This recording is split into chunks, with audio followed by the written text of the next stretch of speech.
যুক্তরাষ্ট্রের সঙ্গে খনিজ সম্পদ বিষয়ক চুক্তিতে সম্মত হয়েছে ইউক্রেন।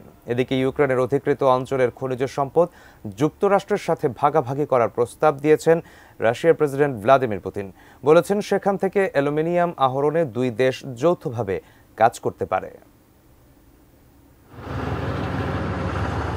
৩ বছরের যুদ্ধে রাশিয়ার কাছে বিশাল ভূখণ্ড ও বিপুল পরিমাণ সম্পদ হারিয়েছে ইউক্রেন। প্রাণ গেছে লাখো মানুষের। এতদিন অর্থ এবং অস্ত্র দিয়ে সহায়তা করে এলেও এখন সেসবের বিনিময়ে ইউক্রেনের মূল্যবান খনিজ সম্পদে ভাগ বসাতে চাইছে যুক্তরাষ্ট্র। ইউক্রেনের খনিজ সম্পদে আমেরিকার প্রবেশাধিকার বিষয়ে প্রেসিডেন্ট ট্রাম্প বলেছেন, প্রেসিডেন্ট জেলেনস্কির শিগগিরই যুক্তরাষ্ট্র সফরের কথা রয়েছে।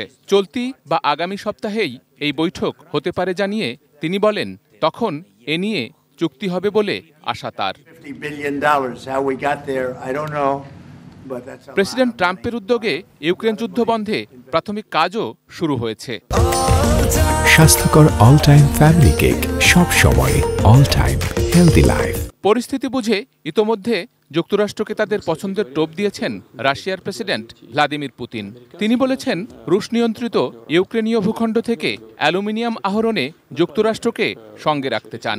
সোমবার রাষ্ট্রীয় টেলিভিশনে এক সাক্ষাৎকারে পুতিন এ প্রস্তাবের কথা জানান।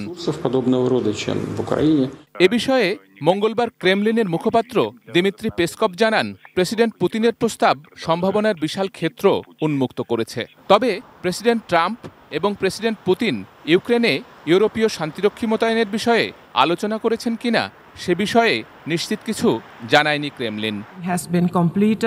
এদিকে ইউক্রেন যুদ্ধ বন্ধের আহ্বান সম্বলিত মার্কিন সমর্থিত একটি প্রস্তাবে অনুমোদন দেয়নি জাতিসংঘ সাধারণ পরিষদ। প্রস্তাবটিতে রুশ আগ্রাসনের কথা ছিল না, তবে অবিলম্বে রুশ সেনা প্রত্যাহারের দাবিতে ইউরোপ সমর্থিত ইউক্রেনের একটি প্রস্তাব অনুমোদন পেয়েছে, যদিও এর বিরোধিতা করেছে ট্রাম্প প্রশাসন। Sheikh Abdus Salam, desk report, ATN news.